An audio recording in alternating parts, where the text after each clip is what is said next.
Foro de Educación y Tecnología. Un espacio de discusión, análisis y reflexión para generar conocimiento colectivo y pensamiento crítico. Con la moderación de la doctora Karina Guardado, gestora de investigación de la Secretaría de Investigaciones Científicas de la Universidad de El Salvador, y de la doctora Ana Martín Cuadrado, profesora de la Universidad Nacional de Educación a Distancia de España.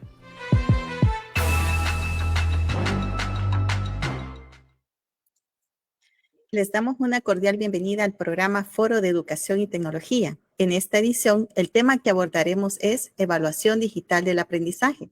Para dar inicio, tengo el agrado de compartir este espacio con la doctora Ana Martín Cuadrado. Bienvenida, doctora. Un gusto saludarla. Igualmente, doctora Karina, muchas gracias por seguir realizando estos programas tan interesantes. A disposición, como dicen ustedes por allá en El Salvador. Muchísimas gracias.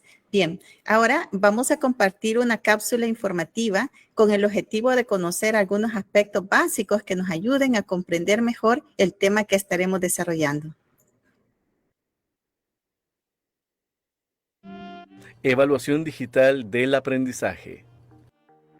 De acuerdo con el profesor e investigador Joaquín Gairín Sayán, la evaluación es un mecanismo de autorreflexión para la mejora y el cambio. Es un proceso sistemático de recogida y análisis de información destinado a describir la realidad y emitir juicios de valor sobre su adecuación a un patrón o criterio de referencia explícito o implícito como base previa para la toma de decisiones. Para Elena Barbera Gregori y Cristóbal Suárez Guerrero, la evaluación digital no se reduce a una acción técnica de inserción de sistemas tecnológicos, sino a la comprensión pedagógica de su rol e impacto en los procesos educativos. En este sentido, la condición digital añade otras áreas del conocimiento, como la inteligencia artificial, la ingeniería de sistemas, el diseño y la comunicación mediada por tecnología, que buscan mejorar el planteamiento, desarrollo y representación de los procesos evaluativos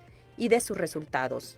Julio Cabero Almenara y Antonio Palacios Rodríguez hacen referencia a las e-actividades como propuestas de evaluación en entornos digitales de formación destinadas a obtener un aprendizaje específico y se caracterizan porque el estudiantado tiene una implicación activa y autónoma en su aprendizaje y favorecen el aprendizaje reflexivo y colaborativo.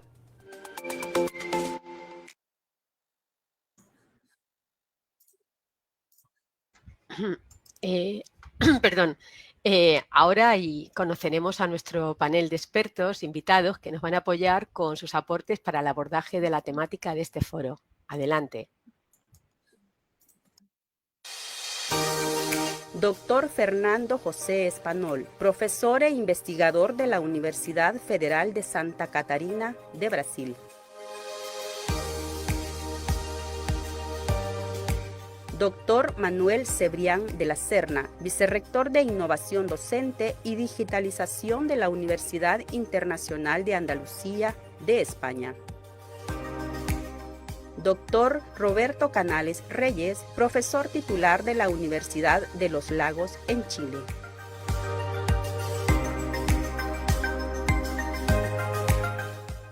Doctor Rangel Simón, profesor suplente de la Universidad Federal de Santa Catarina de Brasil.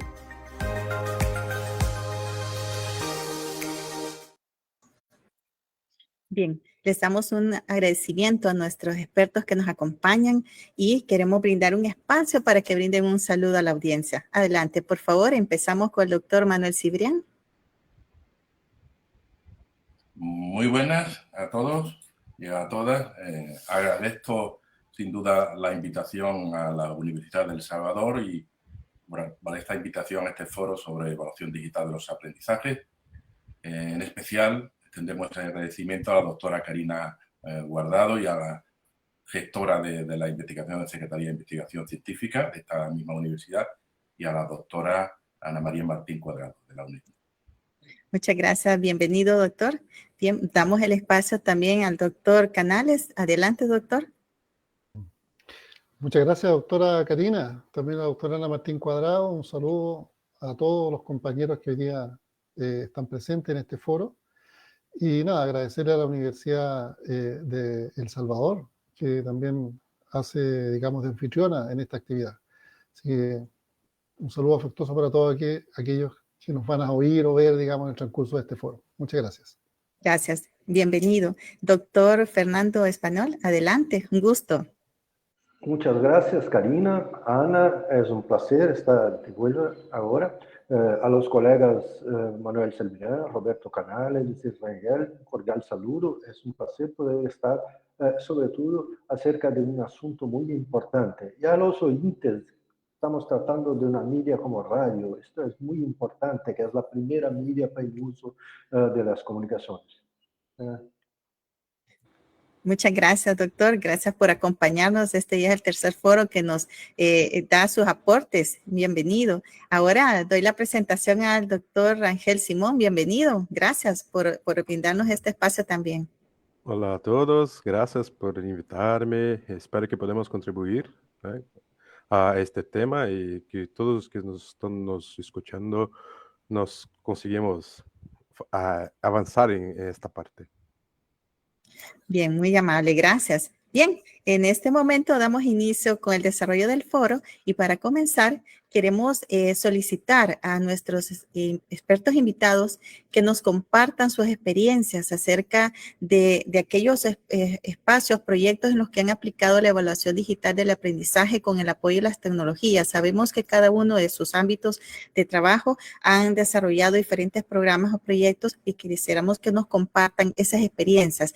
Hay diferentes escenarios que ahora se pueden desarrollar con el apoyo de las tecnologías y naturalmente sabemos que el aspecto pedagógico es el fundamental y esencial en el proceso, pero le damos el espacio. Vamos a iniciar con el doctor Manuel Cebrián. Adelante, doctor. Muchas gracias, Karina, doctora. Bueno, actualmente pues, tenemos la responsabilidad de ser vicerrector con las competencias de innovación docente y campus virtual de la Universidad Internacional. Aquí disponemos de un modelo de enseñanza a distancia o en línea, dentro del cual se considera la evaluación de los aprendizajes como una oportunidad para aprender. O sea, planteamos diferentes estrategias, diseñamos o ayudamos a los profesores a que diseñen sus intervenciones docentes con la tecnología y lo que sí intentamos es que no solamente que la conozcan, sino que diseñen la intervención para que sepan medir el impacto esperado de esa tecnología.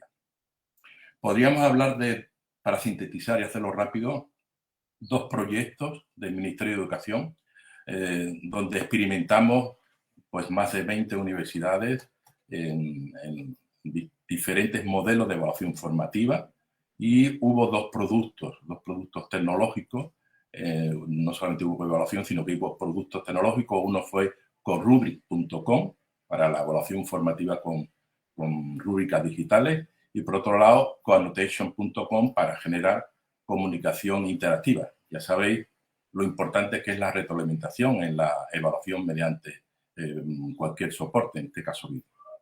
Disponen de esas herramientas con acceso gratuito, pues que son proyectos de I+D nacionales y como tal deben ser con acceso libre.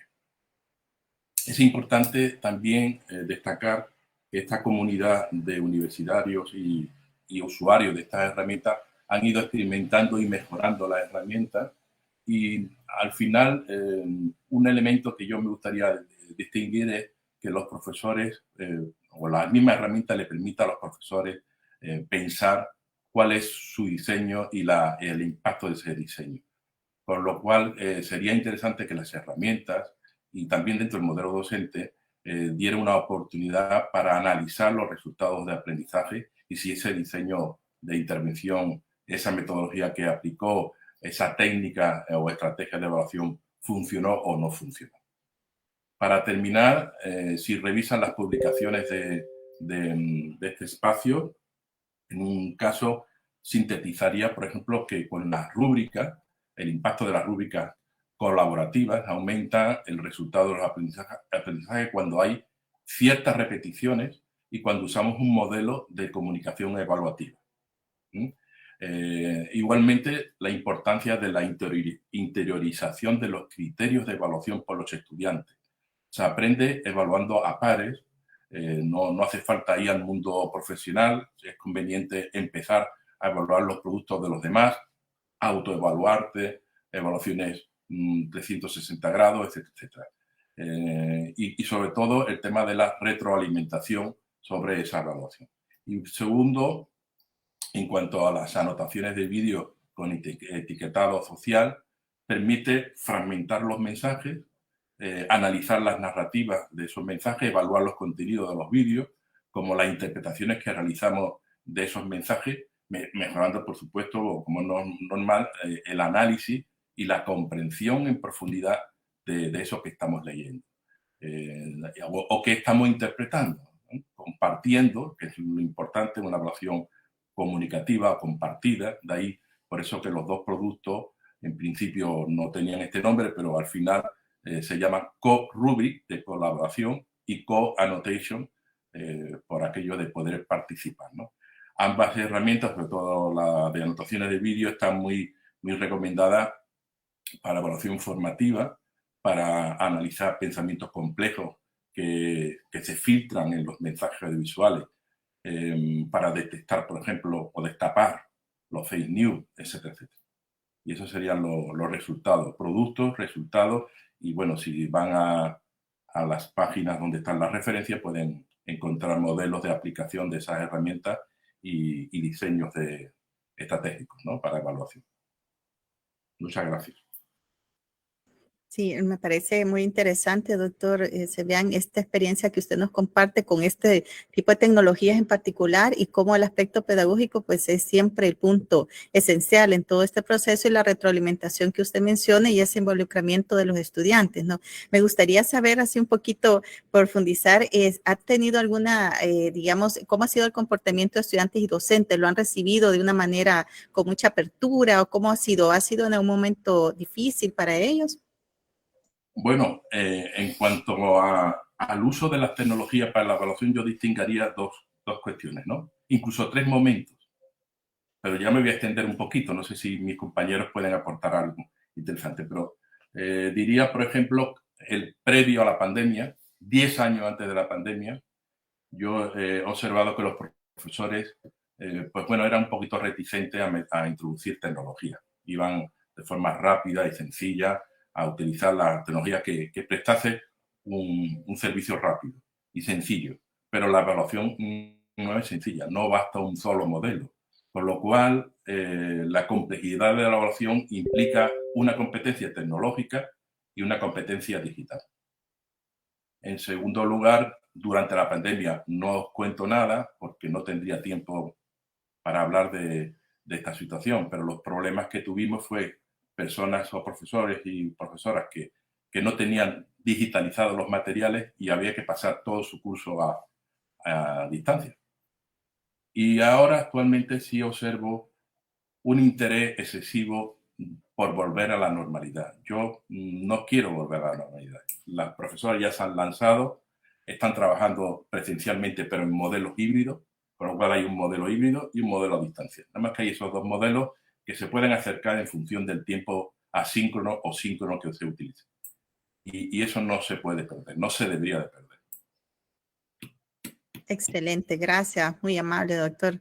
Bien, ahora doy el espacio al doctor Fernando Español. Por favor, si nos puede compartir también acerca de esas experiencias en las que ustedes han aplicado el tema de la evaluación digital, ¿no?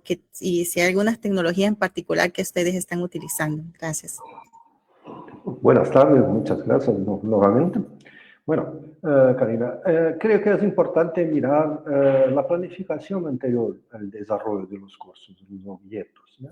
Me gusta mucho la taxonomía de Bloom, sea la tradicional o la revisada, que se establecen en los objetivos de aprendizaje. Y a partir de esto se podemos desarrollar el tipo de aprendizaje, o sea, el tipo de evaluación, sea evaluación diagnóstica, formativa, sumativa, que se da desarrollar la posibilidad para considerar a partir de los públicos, los tipos de los medios, creo. Estamos ahora tratando en un canal de radio el concepto de avaliación acerca de esta media radio, cómo se hace. Entonces, la característica que nosotros hemos tratado en nuestros proyectos de investigación, sobre todo en el uso de herramientas del entorno de aprendizaje Moodle, que es un ambiente abierto, que se puede desarrollar sus herramientas, la posibilidad de que se pueda tratar a partir del concepto inicial que se quiere. O sea, nuestro alumno es un alumno en nuestros casos de los docentes, que se va a tratar a partir del concepto de evaluación de pares, en que los estudiantes se pueden tratar a partir del concepto que se habían ya dicho muy bien, a partir de la retroalimentación de esto. Entonces, el desarrollo del concepto que se va a hacer a partir de la teoría que el vídeo, el material que está desarrollado, y la posibilidad que ellos se puedan aportar a la práctica.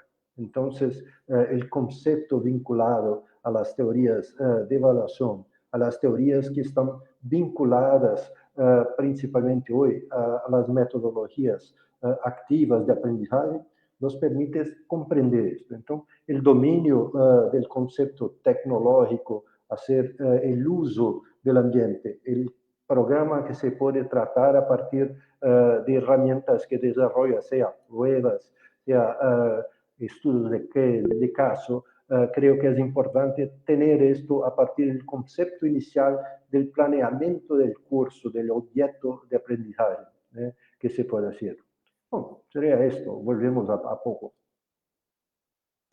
Sí, excelente, realmente usted ha abordado muchos aspectos que son muy necesarios, ¿no? En este tema de la evaluación, desde la interesante lo que ustedes aplican también, ¿no? Y creo que en muchos lugares también se auxilia de la taxonomía de Bloom y las nuevas versiones que han sido, hay unas aplicadas ya al ambiente tecnológico también, el aspecto del dominio de la tecnología, saber utilizarla también para poder integrar y saber cómo, en qué tipo de evaluación, los diferentes tipos que usted mencionaba y no olvidarnos de las teorías del aprendizaje, de los programas, del diseño curricular, entre otros elementos que van de la mano en la evaluación, ¿no? Así es que sí, gracias, doctor Fernando. Karina, Sí. si me permite, yo creo que es importante para que nuestros oyentes no lo tengo que utilizar todas las tecnologías, pero los docentes, escoja una teoría, trata una teoría, un aplicativo y desarrolla esto. No necesito, el Moodle es muy grande, muchas posibilidades. No, escoja una,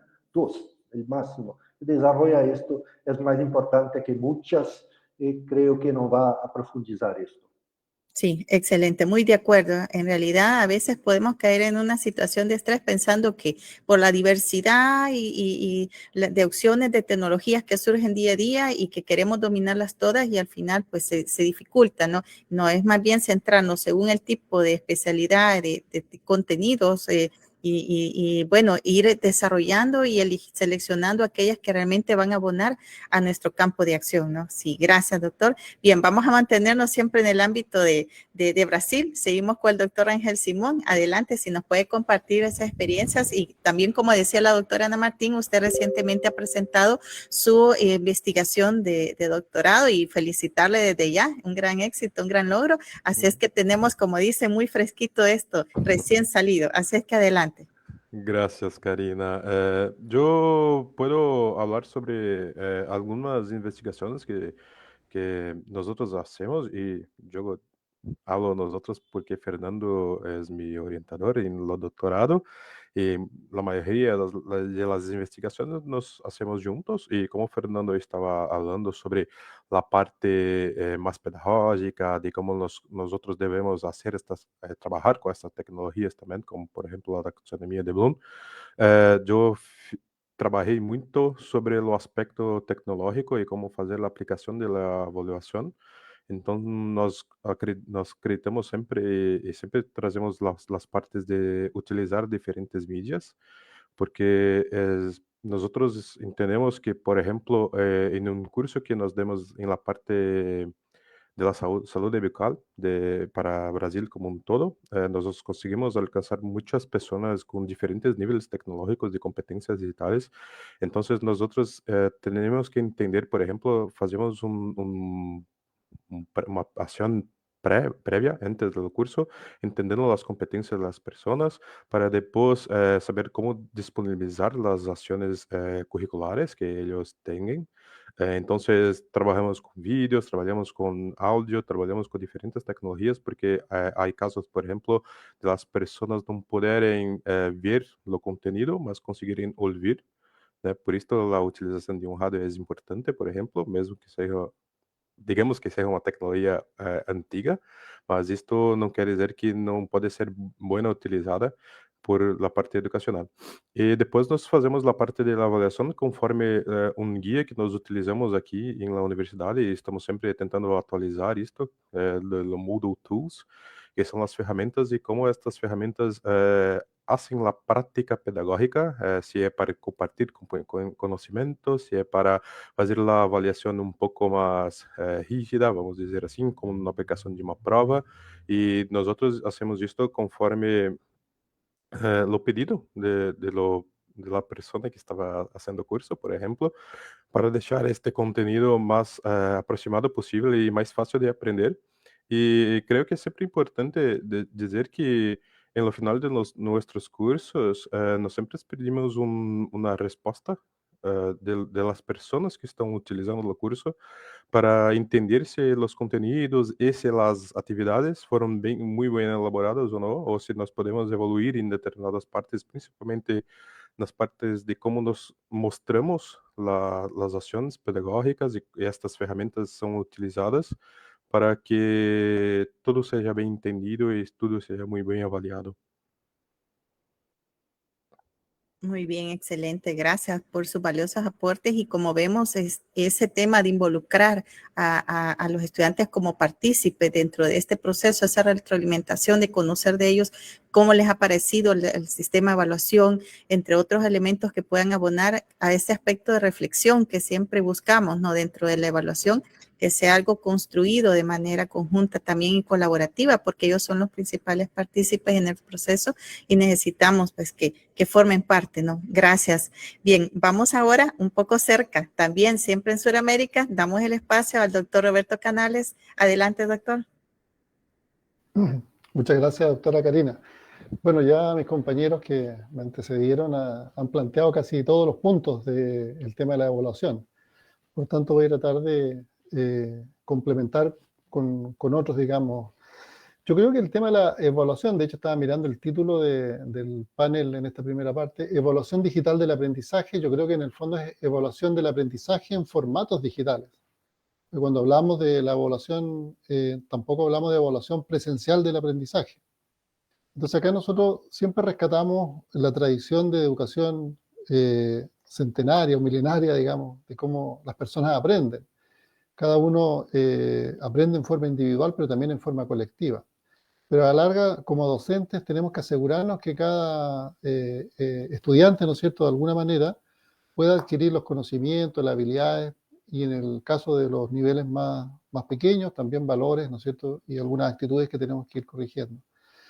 En ese sentido, en términos de experiencia, nosotros llevamos como 3 años aproximadamente prestando un servicio para el Ministerio de Educación, formando, capacitando y acompañando a profesores que trabajan en un segmento que se llama Enseñanza para Jóvenes y Adultos, EPJA.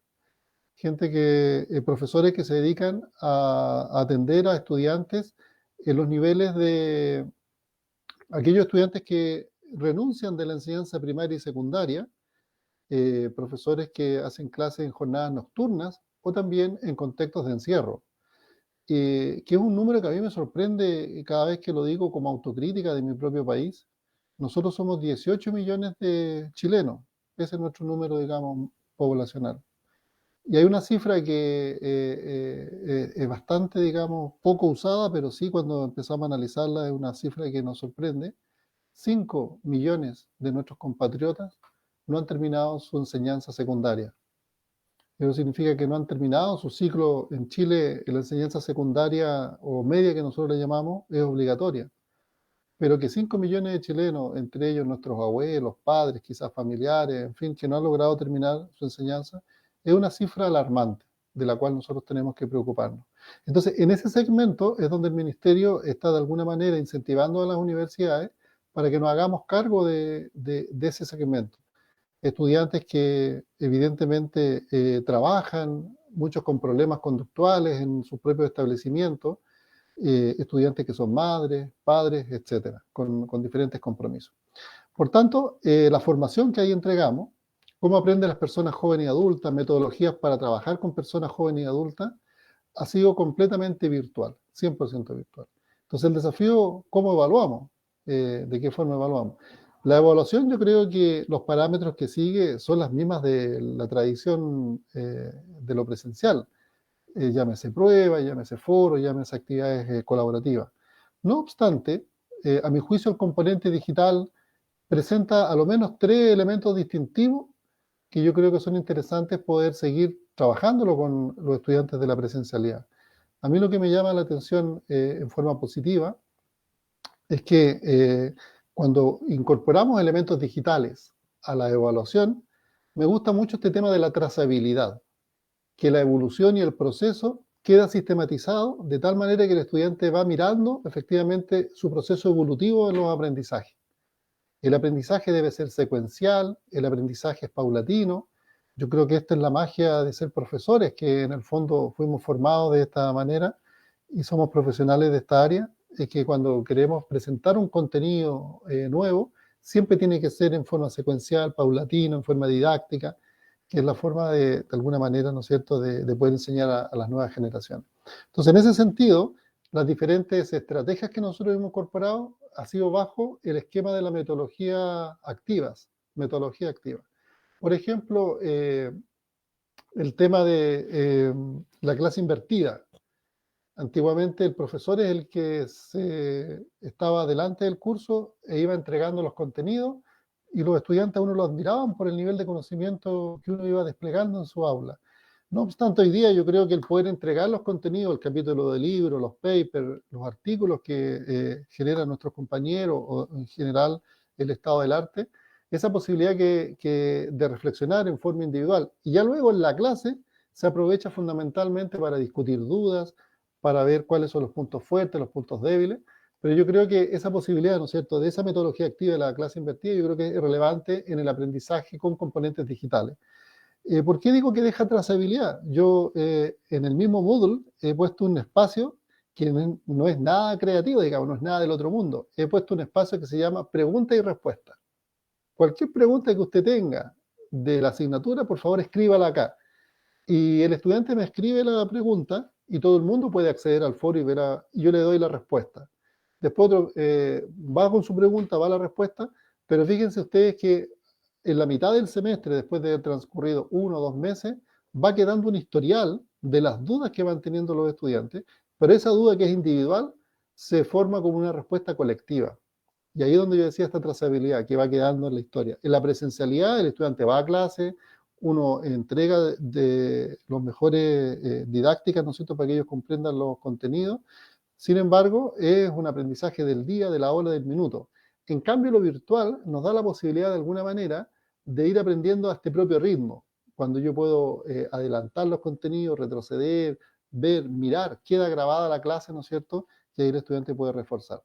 Y por último, las otras 12 estrategias que usamos dentro de la metodología activa, que a mí me parece súper relevante en este contexto de cómo evaluar los aprendizajes, que es el tema de los foros.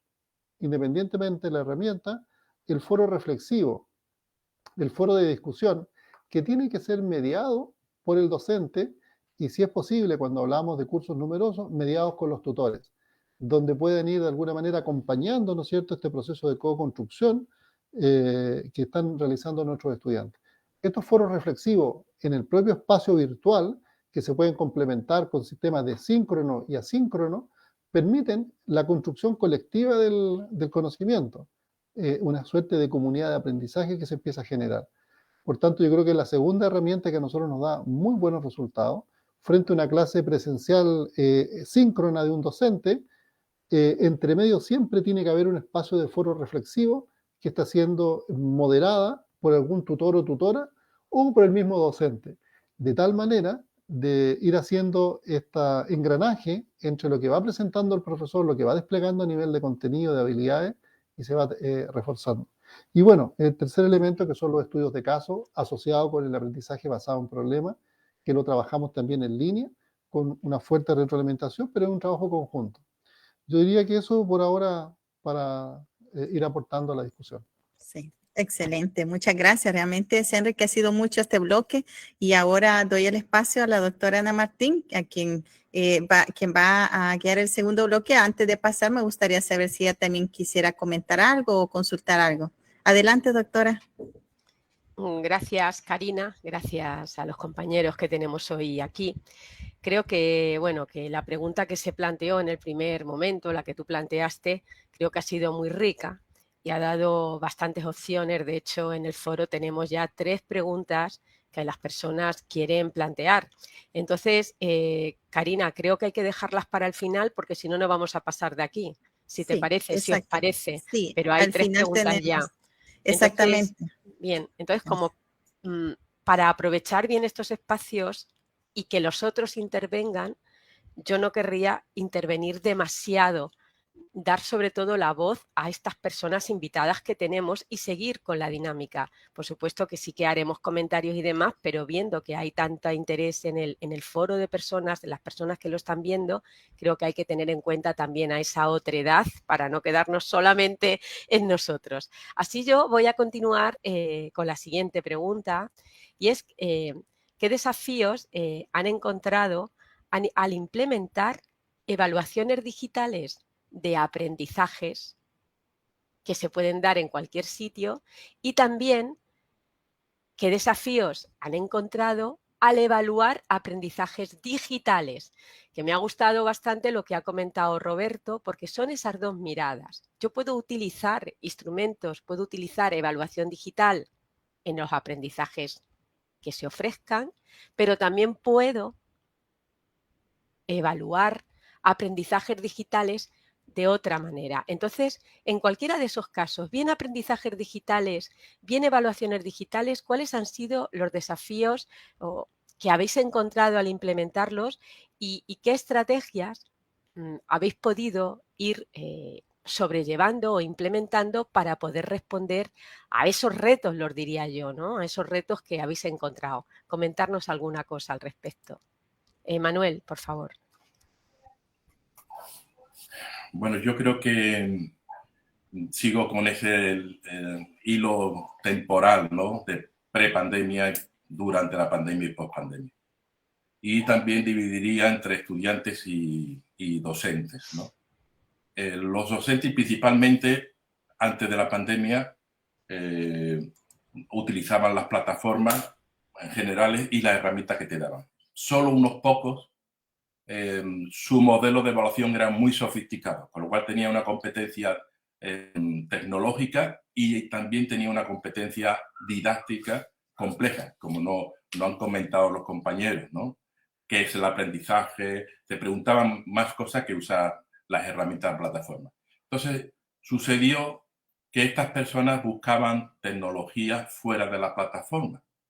Entonces, hubo un problema técnico de que no satisfacían las plataformas, porque era un poco de café para todos, pero solamente unos pocos. Después de la pandemia, yo observo que la gente ha usado herramientas un poquito a lo loco, pero ha usado muchas más herramientas que incluso las propias de la plataforma, porque no le daban respuesta. Las videoconferencias, pensar un poquito, no se usaban apenas. Y es muy interesante para la retroalimentación. Y como estas otras herramientas. Entonces, yo creo que han mejorado mucho en la competencia técnica. Los alumnos han mejorado también y manejan muy bien la competencia técnica, pero sigue habiendo para mí un obstáculo importante que es, creo que lo planteaba Roberto, de entender cómo aprenden los alumnos, en el caso que él planteaba, los jóvenes de este contexto, con este problema, que nada más que se manejan en pequeños mensajes, que todo es audiovisual. Bueno, ¿cuál es la cultura, no?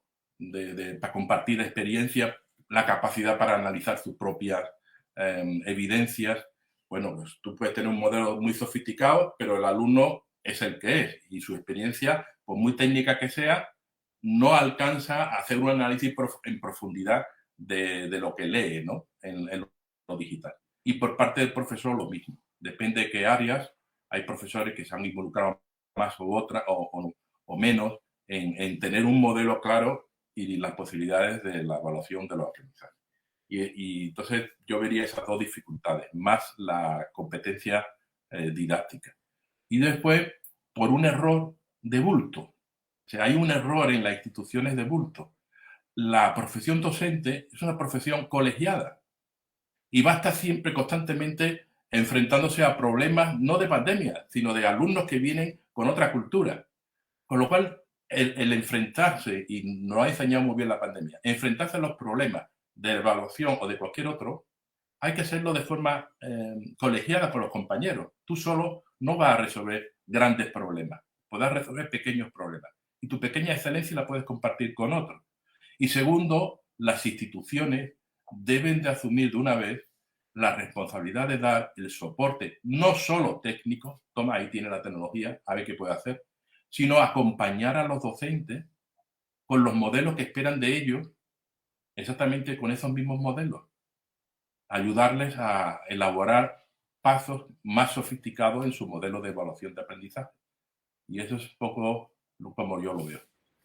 No sé si te respondo, Ana. Sí, bueno, yo creo que además ahí, por lo que he podido entender, seguramente otras personas que te hayan escuchado puedan entender otras cosas. Ya sabéis que cada uno nos vamos deteniendo o vamos focalizando aquello que nos interesa, ¿no? Entonces, yo escuchaba a Manuel y yo decía, claro, es que la evaluación siempre ha sido un tema de gran interés para los docentes, para los estudiantes, para la educación. Y es un tema que siempre hemos ido como al final, igual que nunca terminamos los libros porque no nos llega el programa, la evaluación siempre ha sido como eso que, bueno, que damos una calificación y demás y ahí lo dejamos.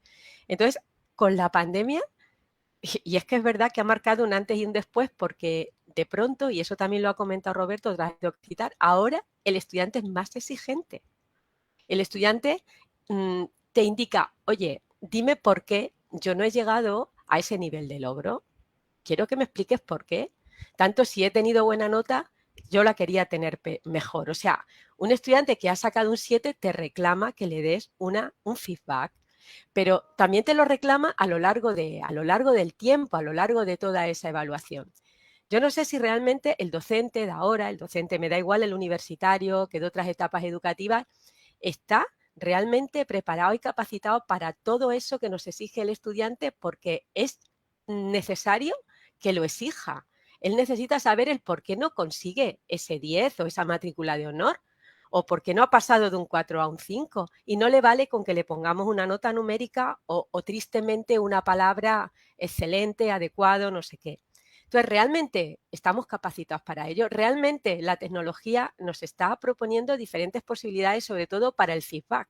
¿Por qué no se está utilizando más ese feedback? ¿Por qué no?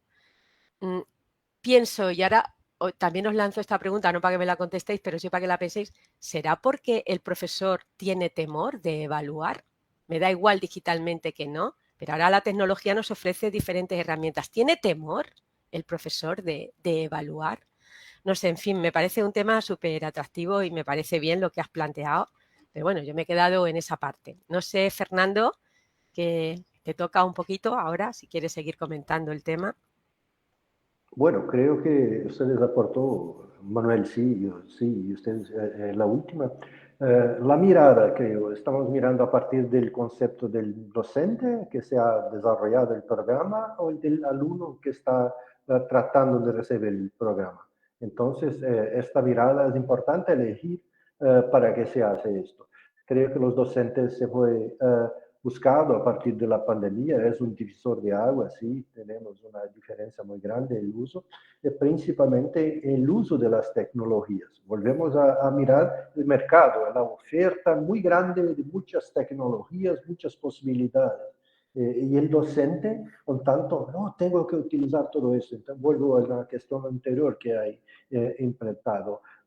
Tenemos que definir un poco menos, creo que el docente hay que elegir uno o dos tecnologías para que se pueda profundizar este concepto y a partir de esto desarrollar las posibilidades de que la evaluación a partir del concepto metodológico.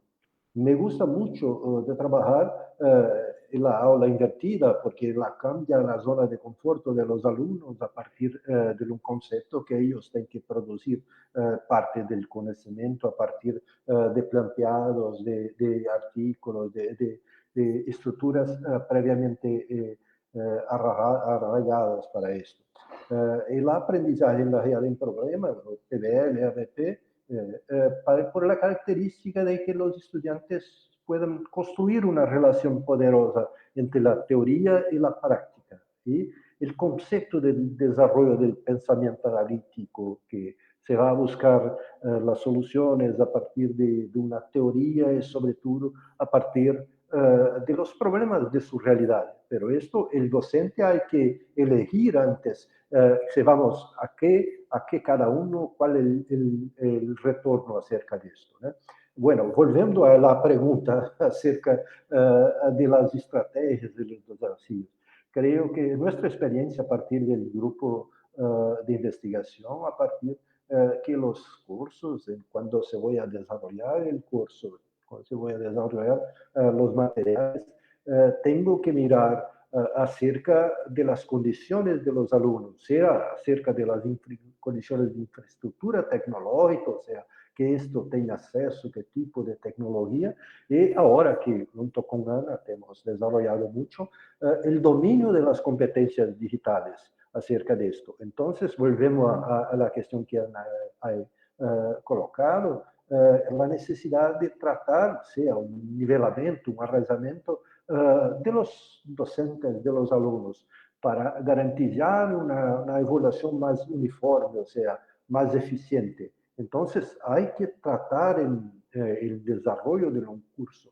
a distancia, que se va a tratar los materiales y que los docentes que se van a tratar esto tengan el debido entrenamiento, la capacitación para que se pueda desarrollar los objetivos de evaluación. Entonces, creo que es esto por enquanto. Sí, estoy de acuerdo totalmente con Fernando, pero que no nos olvidemos del estudiante.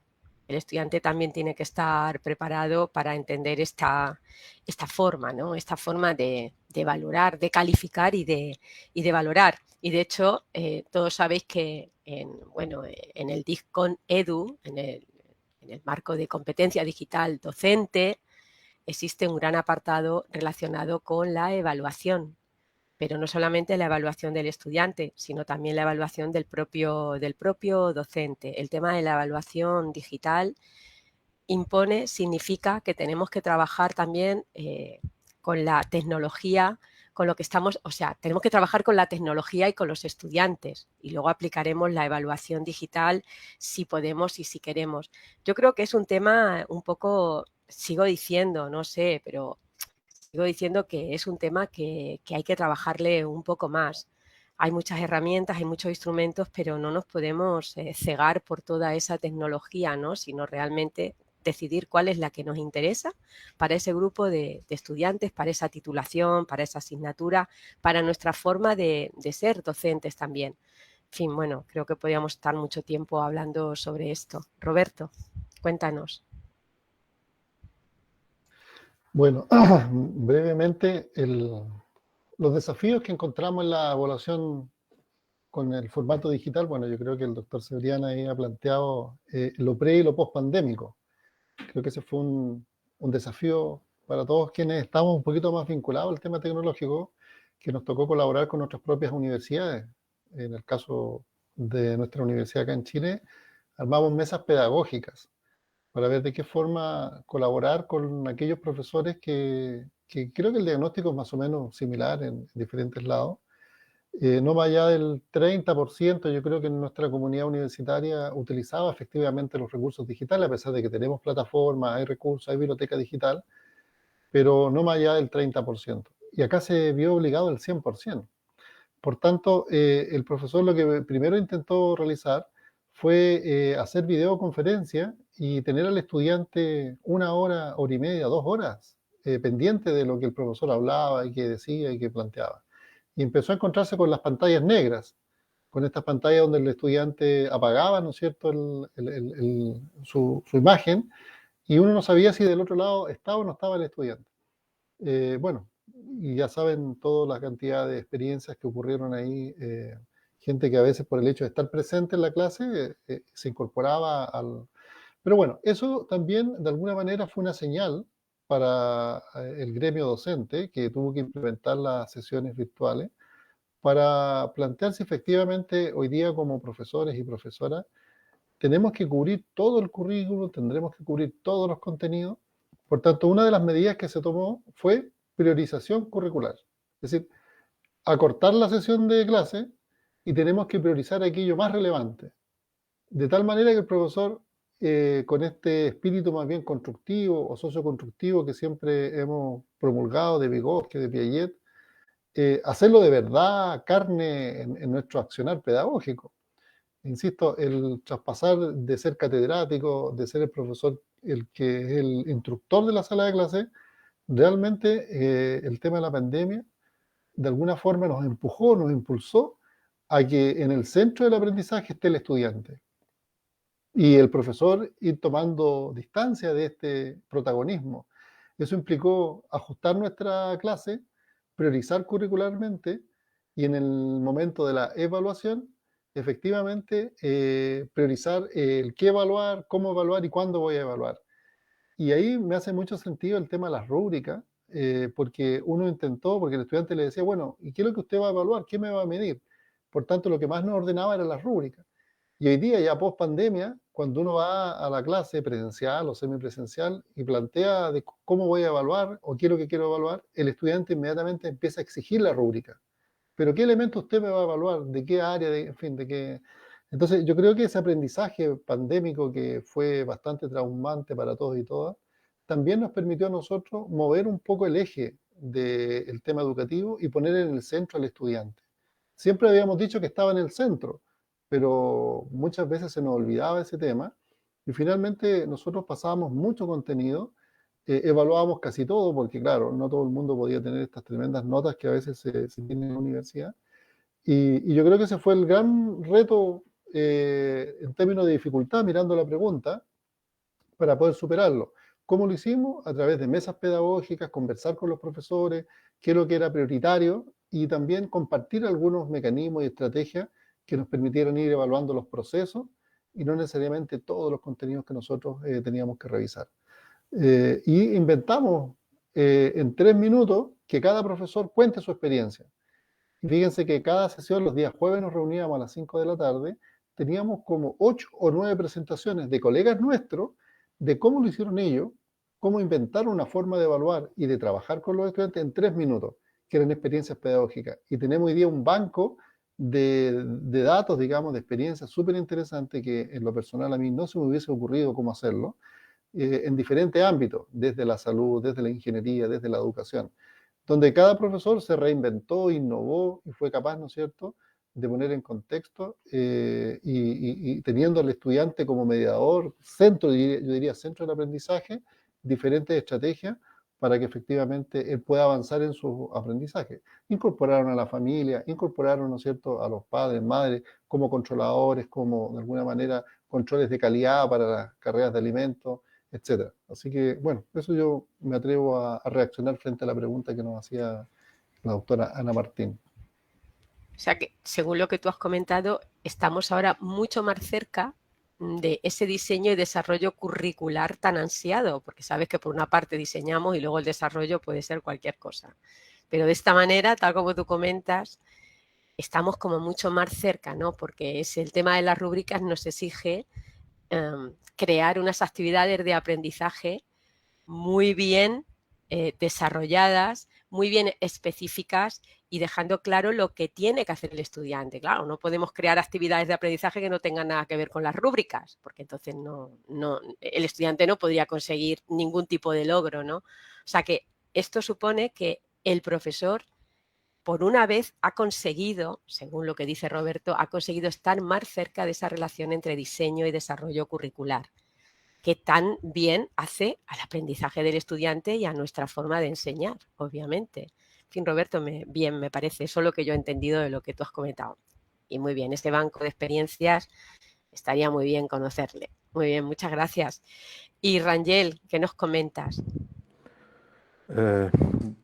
Es bastante cosa. Ana, yo continuando então un poco la línea de Roberto y también Sebastián Manuel, que estaba hablando sobre la capacidad de, tanto de lo curso de que hacer este diseño de lo curso, cuanto la parte de entender lo estudiante, y lo estudiante es la parte principal, porque sin el estudiante nosotros no enseñamos a ninguém. Entonces, es importante, por ejemplo, en mi pesquisa reciente dentro del curso que nosotros lecionamos, Fernando y yo, eh, nos entendemos, por ejemplo, las competencias que son aplicadas en los cursos y en las entrevistas con los profesores que dan determinadas disciplinas, entendemos la necesidad de conocer lo estudiante. Muchas vezes, principalmente por causa do uso de tecnologia, nós outros acabamos não conhecendo profundamente as capacidades e as competências dos estudantes. Isto acaba fazendo, por exemplo, em algumas disciplinas nossas, que nós acreditávamos que ele tinha determinada competência porque estava curricularmente em lo currículo do curso que ele deveria ter, ou que foi vista em la disciplina anterior à nossa, mas acabava que o aluno não tinha. E nós acabávamos dando alguns conhecimentos que ficavam um pouco defasados por o uso da tecnologia de maneira não adequada ao contexto que nós estávamos. Então, é importante entender a que nível o estudante está para que ele consiga compreender todo o curso, estou dizendo na grade universitária, da universidade, para que ele consiga entender tudo isso e nós conseguimos também ter melhor processo de avaliação. Tudo que está, as ótimas falas que estão falando aqui, eu sempre me lembro um pouco de parte de meu doutorado, que nós estudamos muito a parte de gestão do conhecimento. Então, é importante esta ação, tanto a parte do estudante, quanto a parte de la universidad, y nos precisamos entender que las personas que están entrando y cómo que son los estudiantes que están entrando. La pandemia mudó mucho los usos de la tecnología, mas nós temos um problema, assim como creio que Manuel falou um pouco, em Brasil também estão tentando voltar para um modelo totalmente presencial em muitas universidades, mas nós outros utilizamos um modelo híbrido, então o uso da tecnologia é sempre muito intensivo em nosso curso, mas é importante que nós ensinemos, não entendemos que as pessoas já saibam utilizar todas as tecnologias, é importante que nós fazemos isto, por isso que é importante que todos os professores do curso, e creio que Roberto falou isto muito bem, compartilhem suas experiências sobre as ações, porque é um curso de tecnologia, mas muitos professores são formados, por exemplo, em la filosofia de la tecnologia, e é um pensamento muito mais crítico de que o uso, por exemplo, de generação de dados, de utilização de inteligência artificial, por exemplo, que é o campo que Fernando e eu trabalhamos muito, sobre como utilizar e como nós podemos utilizar estas ferramentas, porque é uma ferramenta que não podemos dizer que não vai ser utilizada. Então, temos bastantes ações nessas linhas tecnológicas para estratégias de avaliação, mas o estudante deve ser o centro e o curso deve estar preparado como um todo para abordar todas as características esperadas no curso. Nosso curso, estendendo um pouquinho, nosso curso é um curso multidisciplinar. Nós trabalhamos com a parte de gestão tecnológica, trabalhamos com a cultura tecnológica, então para nós outros é muito importante que o professor entenda todo o curso e não só somente sua parte. Eu sou de tecnologia, então não preciso, por exemplo, entender a cultura de tecnologia onde estes alunos estão vivendo. É importante que ele entenda esta parte também para saber qual é a tecnologia, por exemplo, que está sendo utilizada por estes estudantes. Bueno, sobre todo decirte que enhorabuena porque tu nivel de castellano español ya es importante, ¿eh? O sea que ya Gracias, gracias. te entiendo ya un 85%, o sea que de verdad, no sé si es que yo ya también he aprendido algo más, que también será, pero bueno, la verdad que sí que has mejorado. Bueno, yo creo que Rangel comentaba la importancia que tiene de ese diagnóstico básico, necesario, que necesitamos hacer sobre el estudiante para ir de alguna manera modelando nuestro programa formativo. Y ahí sí que la evaluación, el tema digital tiene mucho que decir, ¿no? Ellos están utilizando mucho el sistema híbrido. Nosotros en la UNED utilizamos el sistema más a distancia, pero sin duda todo lo que nos ofrece la tecnología nos permite acercarnos cada vez más a ese estudiante, ¿no? Y nos permite hacer eso, ¿no? Ligar más el diseño y el desarrollo curricular, concretar más lo que necesitamos para que nuestros estudiantes aprendan más y facilitar de alguna manera nuestro trabajo. De todas formas, bueno, yo creo que todos hemos escuchado estos informes que están llegándonos desde Estados Unidos que nos indican que durante la pandemia, que fue todo a distancia, el estudiante no aprendió. Más bien lo que aprendió fue a apagar su cámara y no sabíamos nunca quién estaba detrás. Eso también, ¿no? Entonces parece ser que se han regalado un montón de titulaciones. Es una pena ver a esos profesionales el día de mañana. Mejor no buscar un abogado de esas fechas. En fin, es lo que comenta la gente, ¿no?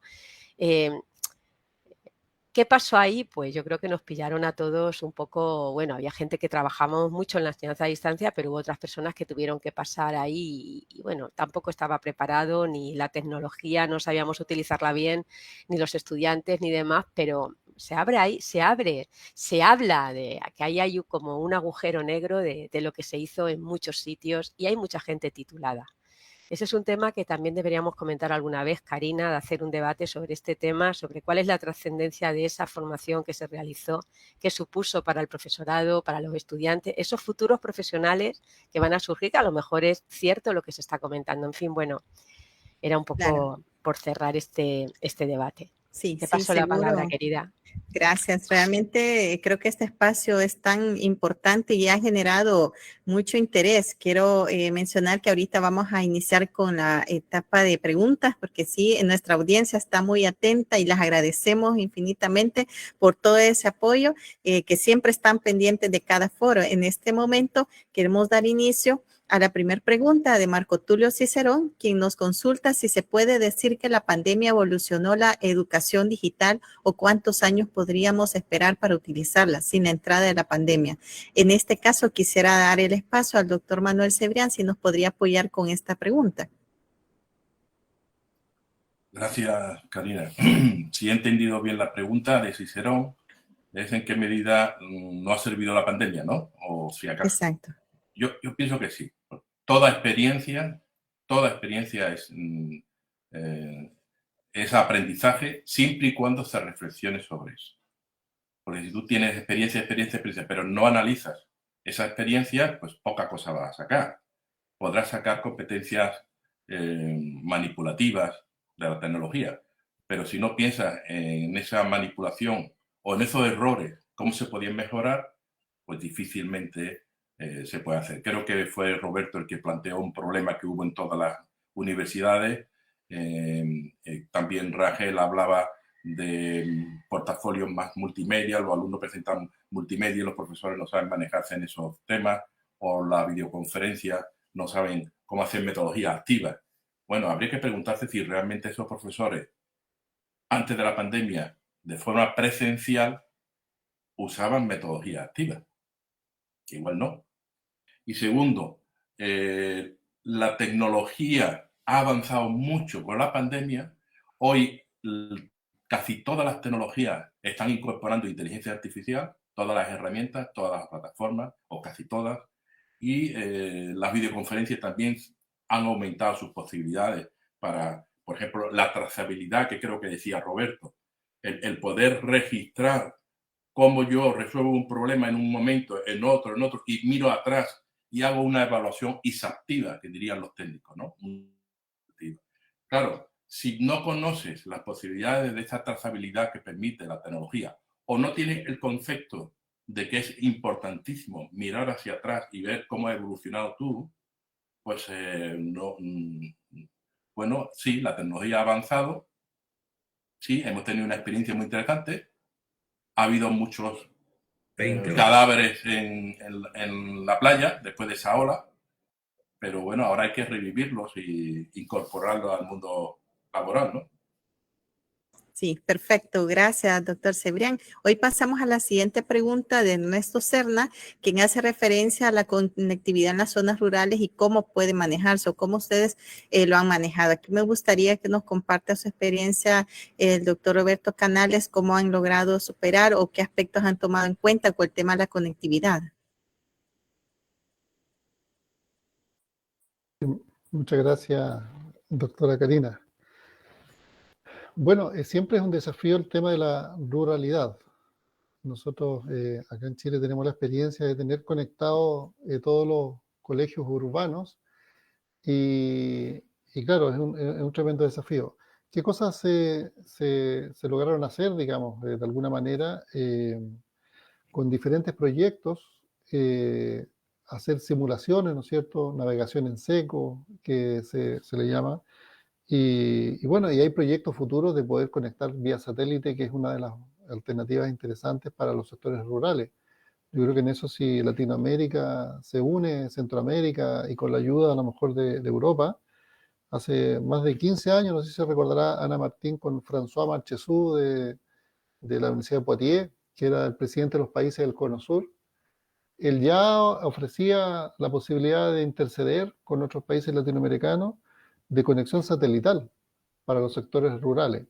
Yo creo que por ahí está un poco la solución para llegar con conectividad.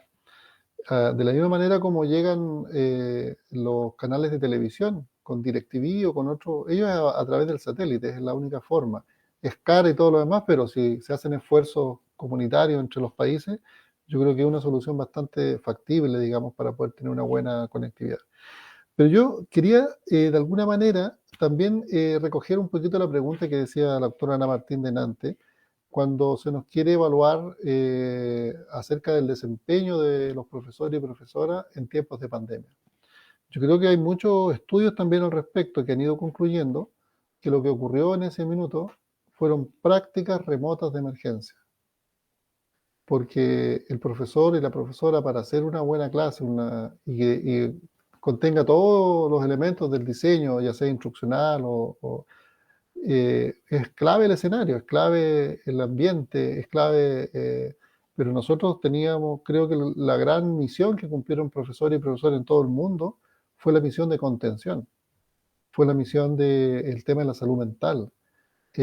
Habían familias desesperadas, estudiantes desesperados, el temor a que uno se podría fallecer, hubo familiares, ¿no es cierto?, de muchos colegas, quizás quienes nos están escuchando, acá en el panel. Entonces la preocupación de los primeros 6 o 8 meses era de mucha desesperación. Y en ese sentido yo creo que el gremio docente colaboró fuertemente, al igual que el gremio de la salud.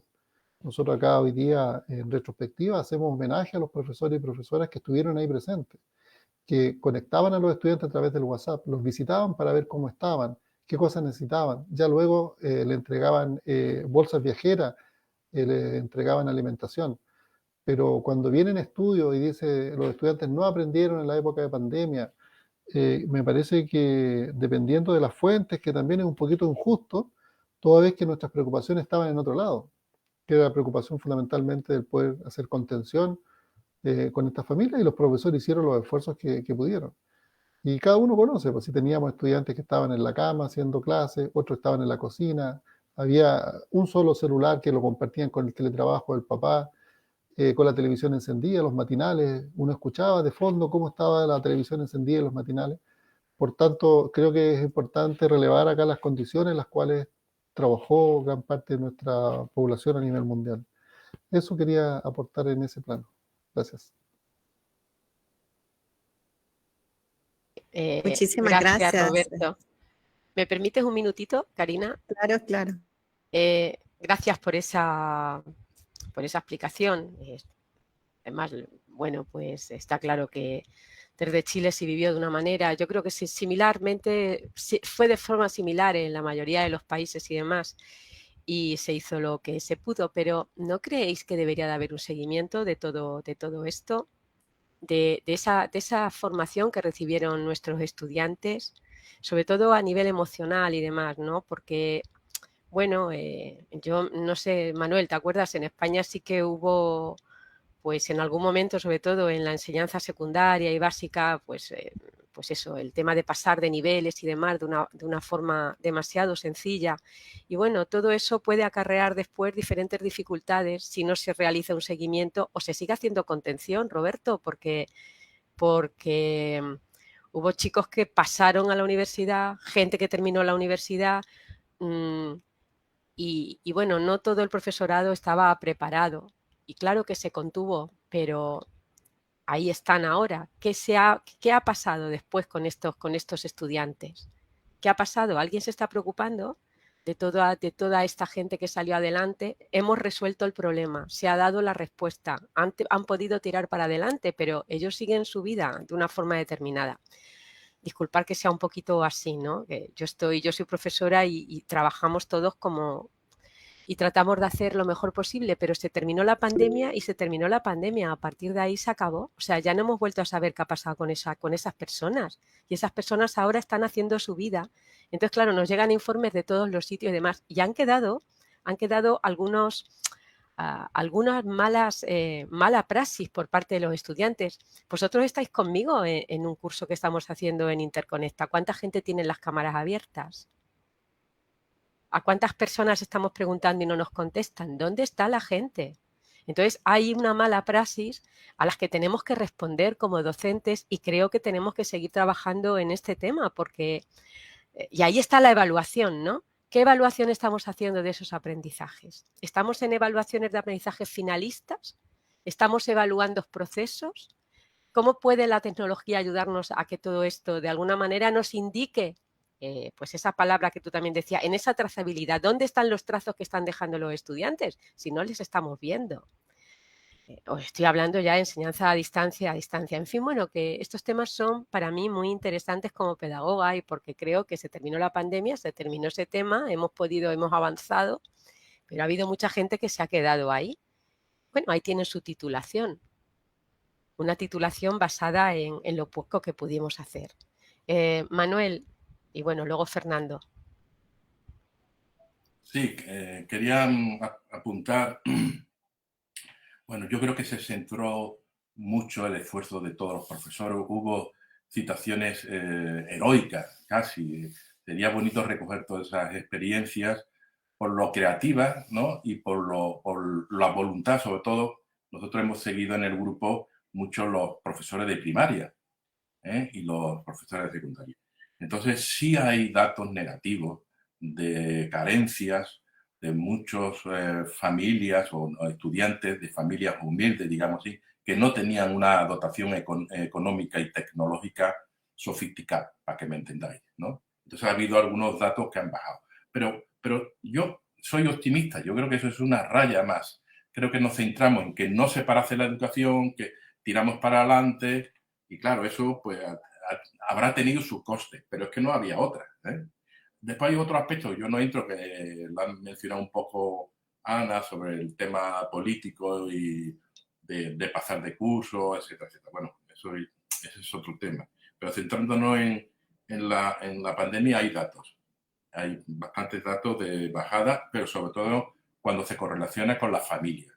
Familias económicamente no tecnológicamente sofisticadas. Y esto me lleva a una cuestión que planteaba sobre el que preguntó antes, que yo creo que habría que dejarle más paso a los compañeros que están ahí escuchando, ¿no?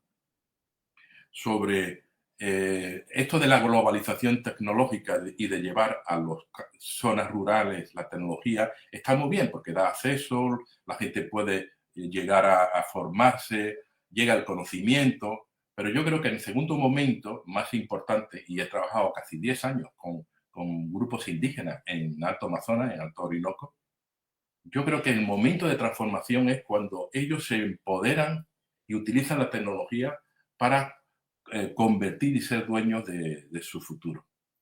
porque si no al final es una influencia del conocimiento y la cultura que viene de fuera.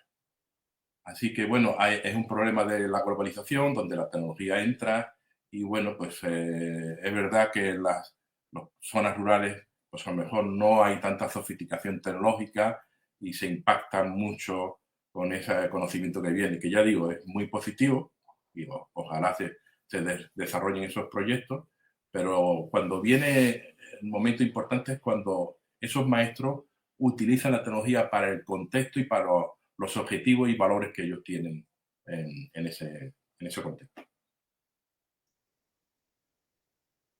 Sí, excelente. Gracias, doctor Manuel. Doctor Fernando, usted quería también participar. Adelante. Sí, sí. Bueno, el tema del COVID es importante, mas creo que es en este sentido. Es excepcional. Nosotros no podemos tratar este tema a partir ahora de la práctica que no está ahora, es nuevo, normal. Pero porque en mi universidad, sobre todo, un retraso de seis meses acerca de esto, y el mayor problema es la ordenanza, las portarías, toda la legislación que tiene que tratar, que trataba acerca de lo presencial, ahora es una legislación propia. El Ministerio de la Educación se hace una ordenanza propia, una nueva, de excepción en todo esto. Y en muchos momentos yo participé de la comisión que ha elaborado la ordenanza de mi universidad para este periodo de excepción. Y algunos colegas, no tenemos que hacer nada, tenemos que esperar que se pase la pandemia. No, fue muy importante que se retomaba en Brasil principalmente el concepto de las clases en sala, el concepto para que los alumnos, las personas se puedan a mirar otras cosas, porque sobre todo el concepto de la narrativa de los medios acerca de las muertes, todo esto es mucho malo. Entonces era muy importante que tenemos acerca de una cosa que se va a hacer, vuelve a la sala de aula, es lo que podemos hacer ahora, pero es importante para que las personas creen condiciones mentales acerca de otros asuntos que no solo aquello que era que sus vecinos ya han morido, todo esto que las personas, entonces, por más que lo poco que podemos hacer, hacemos mucho, y esto fue muy importante para que las personas, si você comprender, no está todo perdido, podemos tratar esto todo. Creo es muy importante la preocupación acerca de esto, sí, pero es un periodo muy excepcional. No se puede tratar esto como siendo un concepto normal. Por otro lado, vivimos el concepto del desarrollo tecnológico muy grande. Las grandes big techs en nuestros municipios acerca de donde estoy ahora, en Araranguá, el Google se va a hacer un paquete con la prefectura acerca del uso de su Google Meet y todas las tecnologías, todo esto. Fue importante en primer momento, pero en segundo momento esto se torna un camino muy ruim para la enseñanza acerca de que las Big Tech se ha empoderado, apropiado del presupuesto público acerca de eso. Entonces, hay muchas cuestiones acerca de esto, pero gostaria por acá, mas lo defiendo sí, fue importante, hacemos lo que pudimos acerca de esto, ¿no? Y volvemos al tema principal, creo que era solo esto. Gracias, Karina. Excelente, gracias por todos los aportes. Bien, vamos allá por cuestión de tiempo. Voy a mencionar nada más algunos comentarios. También creo que la siguiente pregunta y comentario del ingeniero José Miguel Cermeño, secretario de Investigaciones Científicas de la Universidad de El Salvador, en primer lugar, brinda un saludo de felicitaciones por este programa y a todos los invitados y a las moderadoras. Gracias, ingeniero Cermeño. Realmente gracias al apoyo de él y de la Secretaría de Investigaciones, este programa es realidad también. Así es que un saludo especial para el ingeniero. Y también él consultaba de cómo impulsar la alfabetización digital en la población y las experiencias que se tienen. Me parece que ya se ha abordado acerca de este tema. Ya el doctor Manuel Cebrián comentaba aspectos de de esta transformación digital y todo lo que se ha venido informando, ¿no? Comunicando. Así es que creo que ya se ha logrado abordar. Y nada más mencionar 2 comentarios más comentario de Carlos Asensio, quien felicita a la Universidad de El Salvador y a los organizadores por compartir esta importante temática, y a los panelistas un saludo y felicitaciones para todos. También Mario Mejía da un saludo y menciona que también comparte sus experiencias sobre herramientas digitales que utiliza para evaluar y que los utiliza las tecnologías, dice, en los momentos tanto diagnóstico, formativo, sumativo, y también que utiliza la herramienta de retroalimentación. Gracias por sus comentarios y sus preguntas. Agradecemos a la audiencia que nos ha estado acompañando y de esta manera estamos llegando al cierre de este importante foro, agradeciendo a nuestros invitados por acompañarnos y por compartir sus valiosos aportes. También agradecemos a todos quienes nos sintonizaron por los diferentes medios a través de las plataformas digitales y a través de la radio. Un especial saludo a la audiencia de los países de Chile, Brasil y España, y también agradecemos a la Secretaría de Comunicaciones, a la Secretaría de Investigaciones Científicas de la Universidad de El Salvador y a la Universidad Nacional de Educación a Distancia, UNED, de España, por formar parte de la organización de este programa. Bien, doctora Ana Martín, por favor, adelante. Sí, bueno, ya nada, comentaros que finalizamos este espacio y les invitamos a que nos sintonicen en la próxima emisión con el tema que trataremos sobre ecosistemas digitales en educación, ya a mediados del mes de septiembre, y ya le estaremos compartiendo esta invitación a través de las plataformas. Y por supuesto dar las gracias a estos 4 amigos, a estos 4 docentes de diferentes universidades en Latinoamérica y también en España. Agradecerles que hayan dedicado este rato, esta tarde, a estar con todos nosotros, y eso significa hacer comunidad. Eso son comunidades de aprendizaje, comunidades educativas, y el de compartir y colaborar lo que somos y lo que hacemos. Así que muchas gracias, Manuel, Fernando, Roberto, Rangel, de verdad, por estar aquí con nosotros, y muchísimas gracias, Karina, por facilitarnos estos espacios también de construcción de conocimiento. Sí, muchas gracias. Un saludo a todos y todas, y les esperamos en el próximo espacio, el próximo foro. Feliz día. Gracias. Gracias. Muchas gracias. Gracias. Hasta luego. Chao. Foro de Educación y Tecnología. Un espacio de discusión, análisis y reflexión para generar conocimiento colectivo y pensamiento crítico. Con la moderación de la doctora Karina Guardado, gestora de investigación de la Secretaría de Investigaciones Científicas de la Universidad de El Salvador, y de la doctora Ana Martín Cuadrado, profesora de la Universidad Nacional de Educación a Distancia de España.